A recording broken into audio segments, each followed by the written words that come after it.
আসসালামু আলাইকুম। আচ্ছা খাইতাম এসে দেখায় মন মানসিকতাটা ভালো না। আমার এক বড় বোনের জামাই আমরা বাজার ঘরের 4টা বোন 2টা ভাই। তো ছোটোবেলা আমার অনেক খেয়াল টেয়াল রাখছে, আদর যত্ন করছে।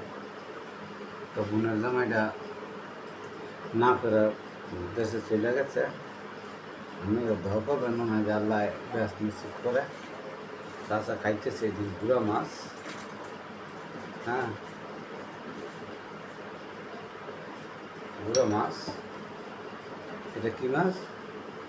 রুই মাছ মনে হয়, রুই মাছ। আর ওগুলো মাছের মাথা সাথা দিয়া ভাঙ্গিয়া গাছের একটা জালি আছিল, এই জালিটা রাঁধছে।